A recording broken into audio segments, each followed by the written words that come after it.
Hello, I'm Amy Johnston, and this is my ePortfolio review. So I'm going to just take you through each part at a time. Under candidate info, under goals, I videotaped myself explaining what my goals were for the class. In my intro to admin, I wrote my leadership philosophy. I looked back on some stuff that I had done in my undergrad, so it was kind of interesting to compare that to where I am today. And I picked things that were important to me as far as leadership. Program of study. I've included the classes and the times that I planned or have completed in taking each of the classes. I have one class left that'll start in March, and other than that, I've completed as planned. My intro to admin also had me create a resume, and this was fairly easy because I recently accepted a new job position, and so I was able to just update what I had already worked on, but was glad to have it done so that I can reference it if needed. Under activities, the first thing I completed was my A bibliography, and I found this really interesting because to complete it, I needed to find 10 articles that were not articles that had been used in my classes. And so while I was searching, I found a lot of great building leader memberships that I would consider when I become a building leader. And my favorite article that I came across was interview questions to ask if you are being interviewed for a building leadership position. And it had a lot of things that I hadn't really considered. So there were a lot of really good articles in here, and it encouraged me to make sure that I look at those and then also look out to others as I go forward in my leadership. This is where I'll put my video when I'm finished. And then as far as district activities, I'm going to go ahead and open this up. And I completed 6 district activities in my ePortfolio and documented their evidence here and in the spreadsheet. I'm going to go through these quickly. I don't want to spend a whole lot of time on them, but let me make this a little bigger here. So one of the big things that I did was I created an intervention calendar that started in January for grades 3, 4, and 5 to make sure that we were hitting our targeted standards to be prepared for the state assessment. So I sat with teachers, we divided kiddos into groups to meet their needs, and then we also then created a ELA and a math calendar for the teachers to follow with specific standards in it so that they could make sure they went back and hit on the things they needed. This is what took a majority of my hours. I had the opportunity to be on the Kansas State Math Committee, and we held a state level conference, and I was in charge of handling the program. And so I handled all the breakout sessions. The presenters would submit their presentations to me. I would accept it. I would write up a review, summary of what they were presenting on. You'll see right here that I created the schedule for the day with 4 sections and times and rooms. I spent a lot of time on this. It was a great learning opportunity. And then over to the right, I also have my letter that I sent out to my presenters, and then down here was the schedule. So a lot of hours on this, but it was a lot of learning. We actually had the conference in Manhattan, and it was a great success, and we heard a lot of great feedback. I wanted to offer some professional learning to my staff, and so I created a professional learning Google, I can't remember what you call this, a Google form, I guess, to see what time they would like to do their learning and what kinds of things they were interested in. In our building, we took a parent climate survey at our fall conferences, and I was in charge of getting that up on the computers, making sure that parents had access. We're also a dual language school, so I made sure that the parents that needed the Spanish version had one also. In our district, we do what's called a data consult every month-ish, and we meet with people from our district office and report to them kind of the overall things going on in our building, and they ask questions and give us guidance and then give us um, a 30-day suggestion list of things we can work on to improve. And so I am on that group of 3 from our building that sits through that data consult each month. In one of my classes, we had to go through and find links that determined eligibility indicators. So I would use this in the future if there were a question about how students need to qualify.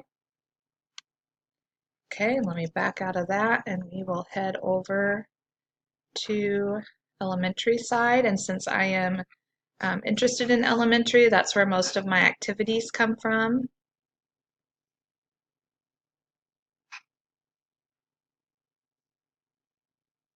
All right. So we had 13 activities in this section that I completed. I serve on the building leadership team. We meet every week, no, once a month for the leadership team, and the format is put forward by the principal. So she lets us know what we need to be discussing ahead of time. So if I have any responsibilities, I'm able to have that prepared. I am responsible for creating the PLC agendas every week for each grade level. So the grade level tells me what information they want to review, and then I take notes on it and make sure they have whatever they need for that week. Huge obstacle, these pictures aren't great, but I was in charge of organizing. We added 10,000 new books to our messy guided reading room, and so I had the big job of organizing it and making sure that everything was in its place and organized and easy to understand for checkout. We use Mastery Connect in my district, and so I created several assessments based off ReadyGen, our ELA curriculum, to measure learning and connect it to standards. In one of my classes, I was able to create a video about my school. Another class had me understand the expectations with admission tickets, so I created a handout for that. In my building, we have an expectation chart, and being part of the CI3T team, which I'll talk about, has had the job of creating this chart so that kids know what the expectations are in each area of the building. With my school being a dual language school, we had a fundraiser of tamale making, and I got to participate, and it was a lot of fun and very messy. And so there's a picture of several of us that were making tamales. We recognize staff members each month that go above and beyond, and one of the activities I was assigned was to gather gift cards for them to reward them for their service and their time. This is an example of one. Each week I go through and check grades for teachers to see if we are reporting grades accurately, if between grade levels, if it's looking similar so that we understand what we're putting out for parents and what they're seeing. And then I report back to our admin team if I see any inconsistencies, and we figure out what to do from there. When I was in another class, this was the school finance class. I made this presentation about credit card usage and how to make sure that you're following legal and ethical expectations. Person first was a topic in my special education course, and talking about how to present that to staff and students. So we made 2 different presentations to communicate that.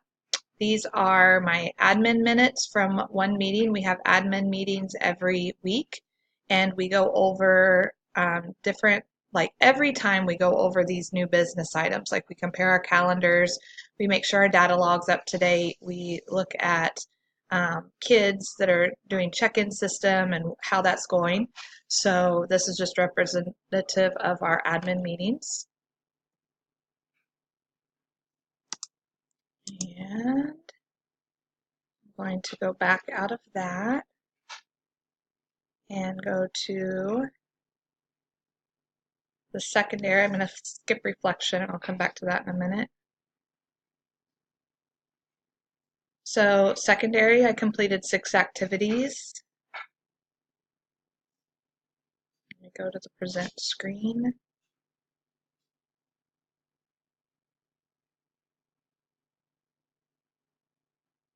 All right. Um, in my special education class, we looked at common education tests for assessment just to help us be aware of what assessments might be being used to determine qualification for those with special needs.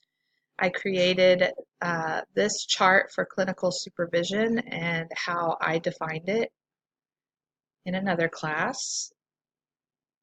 In my building, we had to do Infinitec trainings on different um, areas that would affect students we're working with, such as suicide training or parent contact. And so I've listed all my certifications there to help serve as evidence of that. In another class, we talked about parental consent and what the guidelines are for that so that we make sure that we are communicating needs of students. This video is one I created to talk about FERPA and what that means and what the expectations are. This would be something that could be presented to staff. I know that I didn't have a very solid understanding of FERPA, and so this would be something I would definitely consider sharing.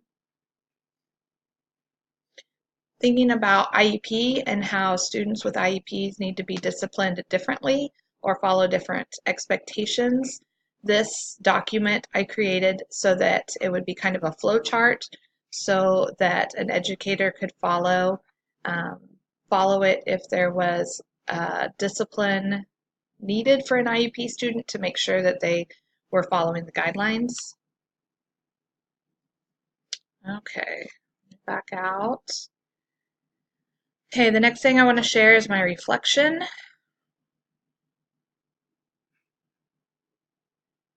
So overall, I think that this admin certification, building leader certification, has been um, full of a lot of opportunity for learning and growth that I hadn't recognized. If I had um, talked to you several years ago, I would have sworn I never wanted to go into building administration. And after finishing my national board certification, I decided it was something I wanted to pursue. And I feel like this program met my needs and helped build a foundation for me so that I would be comfortable going into a building leadership position. Probably one of my biggest takeaways is that there's a lot I still don't know. And so reaching out for a mentor or being able to ask questions is going to be crucial as I start this new journey.